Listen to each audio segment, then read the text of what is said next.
E aí, pessoas, tudo bem com vocês? Eu sou o professor Lavanieri e esta é a sua audiosérie Leitura e Produção do Texto Acadêmico e de Divulgação Científica. Nesta temporada, nós estamos tratando do artigo científico e neste episódio nós vamos falar sobre a estrutura do artigo científico. Este gênero tem uma estrutura bastante variável, visto que ela muda de acordo com o veículo em que for publicado, mas, em linhas gerais, pode apresentar a mesma estrutura detalhada dos demais gêneros de natureza técnica, científica e ou acadêmica. Os elementos pré-textuais são aqueles que compõem a apresentação geral do artigo. São eles: cabeçalho, título e subtítulo do trabalho, autores, credenciais dos autores e local de atividade dos autores. Os elementos textuais são o corpo de artigo e trata-se do artigo propriamente dito, cujo conteúdo contempla os elementos abaixo descritos. A introdução, com a apresentação do assunto com a finalidade, objetivo, metodologia, limitações e proposições.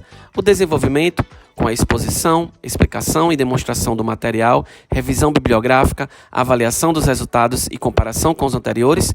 E os comentários e conclusões, com a discussão, de forma resumida, dos resultados obtidos através de dedução lógica, baseada e fundamentada no texto. Evidentemente, o artigo pode ser organizado das mais diversas formas. Assim, a divisão do corpo do texto pode sofrer alterações de acordo com o objeto e pode ser subdividido em mais ou menos itens.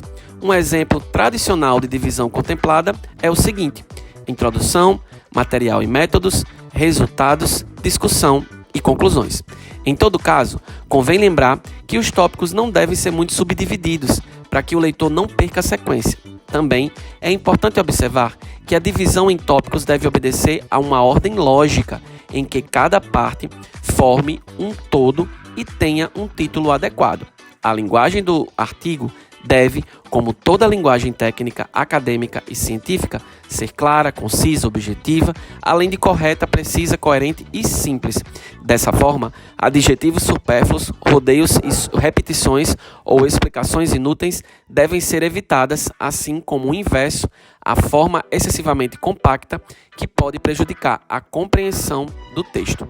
E por fim, vale lembrar que o título, não só o do artigo, mas o de cada tópico, também merece atenção, pois precisa corresponder de maneira adequada a conteúdo.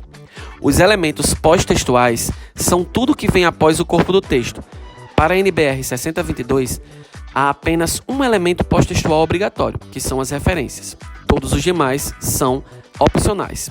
Então, os elementos pós-textuais são as referências, que é a listagem de acordo com a ABNT ou com as normas do periódico, de tudo que foi pesquisado para a elaboração do artigo, livros, sites, documentos, etc. Convém lembrar que em um artigo, você só deve inserir nas referências aquilo que foi citado ou referenciado ao longo do texto. Apêndices ou anexos, quando houver necessidade, documentos a que o autor faça referência ao longo do artigo e cuja leitura pode ser importante para o leitor. Os agradecimentos, que são opcionais, e a data e local. Local, mês, ano de elaboração do artigo. E aí? Gostou desse episódio? Eu espero que sim. Então fica ligadinho, porque a nossa audiosérie Leitura e Produção do Texto Acadêmico e de Divulgação Científica, nesta temporada tratando de artigos científicos, continua. Eu guardo você nos próximos episódios. Tchau!